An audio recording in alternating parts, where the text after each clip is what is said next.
Midnight in Amber. Segue Chapter 1.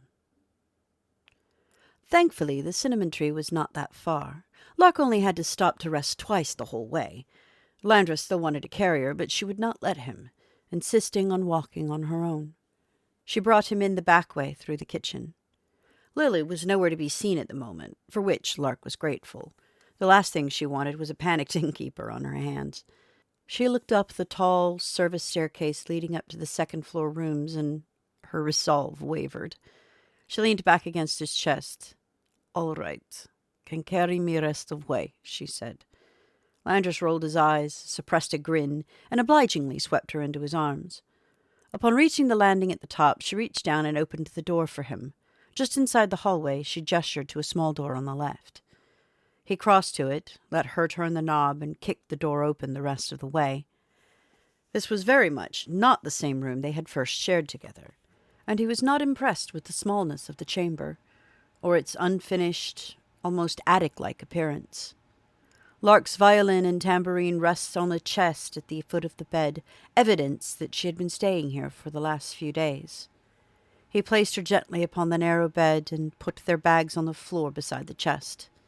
Scraps crawled out almost immediately and began to investigate. She handed the already sleeping mockingbird to Landros. "Put in nest, please," she asked, pointing at the joint of the ceiling beams. He placed the bird carefully into the rough nest of scrap cloth and straw and turned back to her. She was still sitting on the edge of the bed, staring numbly in his direction, not really seeing anything. "Are you going to sleep in your new dress?" he asked. "Huh?" she mumbled, looked up at him, befuddled. He sighed, began to untie her sash and help her out of it.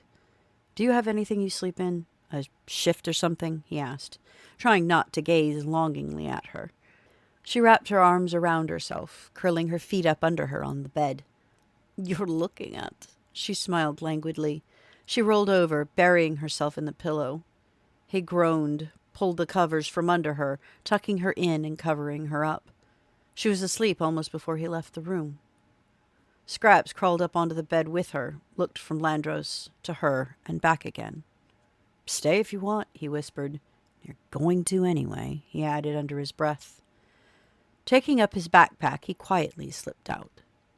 He saw Lily come out of one of the other rooms with linens over her arm as he softly closed the door behind him. She started when she noticed him, but recovered quickly and came over. "Is she—" she began. He held his finger to his lips. "Shh," he said, and gestured her to move away from the door with him. "She's sleeping." "Sleeping? At this hour? What's wrong?" She put one fist on her hip, grinned slyly up at him. "What have you two been up to?" she growled playfully. "And how come you aren't in there with her?" "Bed's too narrow," he said defensively, trying to control the blush threatening his dignity. "That is no excuse," she retorted with a grin.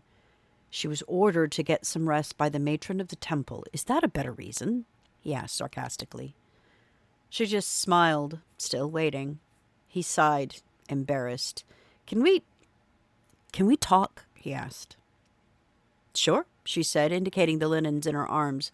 "Let me get rid of these and I'll meet you down in the kitchen," she said, and bustled off into another room down the hall. Landros went back downstairs, sat at the thick butcher-block table to wait. She did not take long. She poured both of them a cup of coffee and sat down with him. "I'm sorry it's a bit weak, and I'm low on milk. You'll have to drink it without." "Not a problem," he said, drinking. "Speaking of problems," she prompted. He thought a moment, wondering how best to broach the subject. "Close to a month ago, she picked up an item that was possessed," he said in a low voice, so as not to be clearly overheard by the large human woman bustling about behind them cooking. "It was apparently fighting for control of her." "Could that be the source of rather vivid nightmares?" she asked with equal caution. "Yes," he said, relieved. At least Lark had confided in someone. "Well, they're gone now. The temple has gotten rid of the source, but it took a lot out of her. She'll probably sleep most of the day. I'd like for you to keep an eye on her for a while." "Like you have to ask," she laughed. "Well, I do," he said. I don't want her thinking I've disappeared on her, but I've got some things I have to take care of." He leaned forward over his cup, toyed with it absently. "Do you think you could possibly convince her to stay here with you? I don't know, provide some incentive as an employer? I will gladly cover any cost." She held up her hand, shaking her head. "That will not be necessary. She pays her own way here, and what she cannot cover is gifted out of friendship." He sighed, nodding, and continued, "I really don't want her staying in Tent Town. It's not safe anymore. Those people are on an edge." "I know," she nodded, sighed. "And I'm afraid Lark is adamant about returning to her wagon as soon as she can find a place to park it." "It's a Romer thing. I wouldn't understand it," she said. "And she's right, I don't. But what does it matter? I'm not a carriage house. I have no room for a wagon in my yard. I am working on getting her a new mattress for it," she said, somewhat evasively, her eyes drifting towards her locked larder. "But it will take some time. Raw wool is kind of scarce since ships no longer run to Evandare, and the mountain flocks to the south are probably mutton by now." Landros drank thoughtfully. "I have a friend with some property. I'll see what I can do about getting her a new location. Though it's a little farther than Tent Town from here, it's in a far better neighborhood. I will have to ask first. As far as Lark goes, though, how much did she manage to recover?" he asked. Lily thought for a few minutes. "Well, her stove had been damaged when they tried to take it too, but she said that had been fixed. The blacksmith was very helpful, she said. She has the important things, her instruments and those few items of sentimental value. Most everything else but clothes she had with her. Thanks for bringing her back in one piece, by the way." He shrugged it off, and she went on. "Mostly clothes, I think, she is lacking. They took just about everything in that regard, and her dishes and pots as well." Landry stopped a moment, thinking back on the generous silk merchant and his wife. "I think I know someone who might be able to help with the clothes, at least," he mumbled, drinking his coffee. "When she wakes up, get her some food and maybe a bath. Some of that stew I smell brewing over there would be good, if there's any left by the time she gets up," he chuckled. "She's going to be asleep a while, I take it," she smiled. "Probably. It's more than likely the first undrugged, uninterrupted sleep she's had in weeks." He stood. "Thank you for the coffee, but I have some things that have to be taken care of. I will be back later to check up on her." He drained the mug and slung his pack on his shoulder, which reminded him. "Oh, and if you slip in to check on her, be careful. There's a raccoon in there with her," he warned. "A raccoon?" she asked with disbelief. He gave her a boyish grin. "Yeah, he's real friendly, though. He'll probably love you. And the boy will be loads of fun," he added as Dane felt his way into the room. "Just don't overfeed him." He tossed a small coin pouch onto the table. "This should cover what she and the beasts will eat." "Farewell, madam," he said with a little salute and disappeared out the back door. Behind him, he heard the boy ask his mother, "Who was that, Mama?" "Lark's friend, honey." "The elf man?" "Yes, dear. Now don't go bothering her. She needs to rest." Landros made a quick blanket stop at the orphanage before heading to Lord Colin's house. He arrived just in time for supper and found himself sitting at the dinner table in short order. It instilled a greater respect for his liege lord that the table was commonly set, and the meal was frugal as became the times. As they ate, he noticed that Colwyn wore his gold knight's ring on an ungloved hand, which sheepishly reminded him of something else he had to discuss with him. "So tell me, young Landros," he began, "did your lady friend enjoy my wood?" He grinned. Landros coughed, not missing the subtle but polite implications that had been made. "Yes, my lord. She was entranced, I'd say." He laughed, a deep, hearty sound. "I'd say you were the one entranced," he said with a raised eyebrow as he refilled their wine glasses. "You were overnight, were you not?" "I'm sorry about the fire, but it became necessary." "Oh, don't worry yourself about that. It's not like that particular grove has not served that purpose before, nor is a campfire foreign to it. I noticed you on the riverbank around sunset when I made my usual rounds. You looked so cozy, I thought it best to leave the pair of you alone." Landros concentrated on his food, not entirely comfortable at the moment with the subject of discussion. "So tell me, is she as beautiful as she appeared from the distance?" "Oh, yes," he said enthusiastically. "Too beautiful, almost." "That is always nice in pleasant company." "She is Romeri, is she not?" he asked.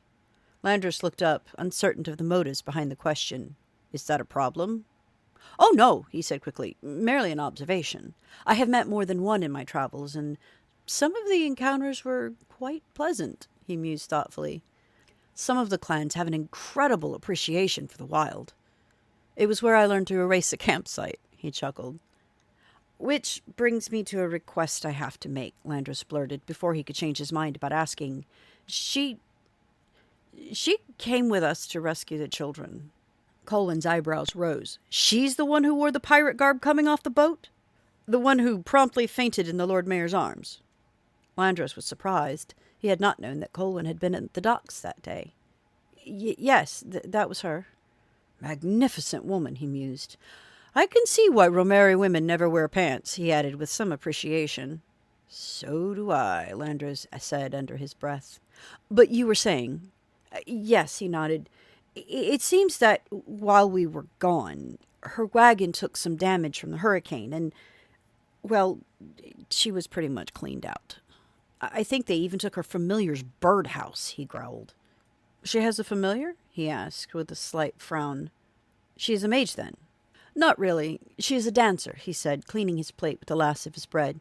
"She has some latent magic, I think. I've never seen her with spell or prayer books, but what I wanted to ask you is... Well, I've come to... I want her out of Tent Town," he said, finally getting it out. "It's getting too dangerous for a girl like her, and I was wondering if she could camp here, out in the woods." Colwyn was quiet for a long time, drinking his weakened wine thoughtfully. He waited until his manservant had taken the plates and left the room before he answered. "The problem is, there are some matters of business that require privacy. As I have said, that grove has been used before as a campsite, a place of meetings where no ears can reach," he said pointedly. Landris flushed, looked away. He slouched in his chair, not certain how what he was going to say next was going to sit with his lord. "What?" Colwyn prompted softly. Sullen, he answered. "She knows about the falcons," he said quietly. The man's face was unreadable. "Oh, she does?" "Yes." "And how does she know?" I had to tell her last night." It came out all at once then. "You see, I was getting ready to take her home, and she came out of the woods, dancing, well, with very little on, and the next thing I know, we're rolling in the grass, and... Well, damn it, when you're lying under the stars with a gorgeous, naked girl wrapped in your arms, you just don't wear gauntlets. I wasn't thinking about the ring at the time.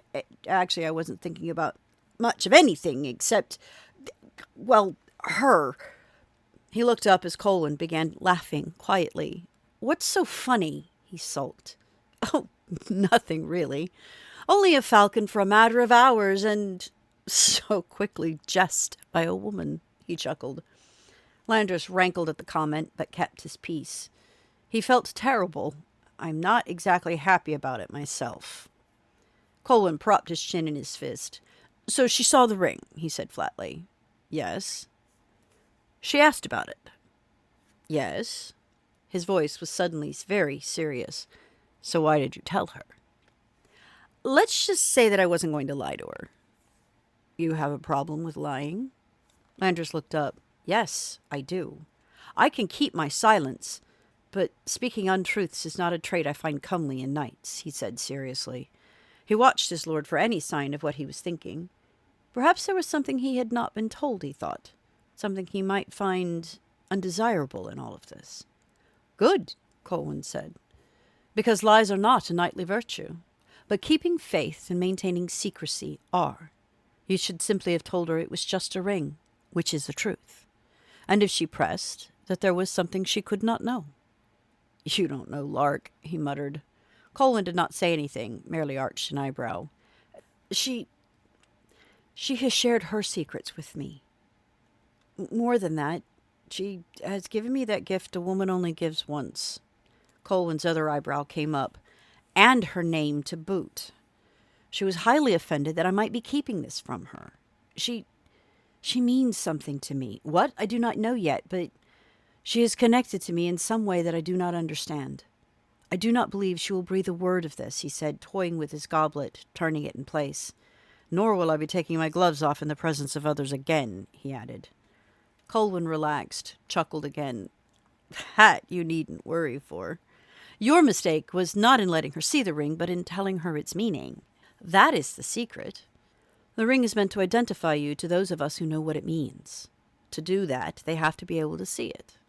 Only those who know of the falcons and are close to us know its significance. But from now on, if anyone asks you about it, if they do not flash a ring of their own, just give them a blank look, he chuckled. It is just a ring, after all. Landros breathed a sigh of relief. What? You thought you might lose your squirehood over this? Something like that, he mumbled, draining his wine glass. Colwyn looked at him curiously. Yet you told her anyway. Willingly risked it. Landros did not give him an answer. He had none.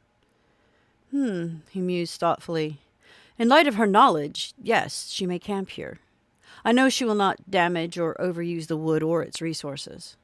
The only condition be that, if I ask her to, she must agree to be scarce for an evening or more. I do not foresee that as a problem, he said. And if she does tell our secrets... Landros took a deep breath, gritted his teeth. I will take care that it does not come to light. One way or another, my lord. Good. Take care that you do not betray her own trust, and it shouldn't come to that. If she gave you her true name, then she gave you a greater gift than merely her virginity. Now, he said, getting up, shall we take a walk in that wood? I have something I need you to do for me.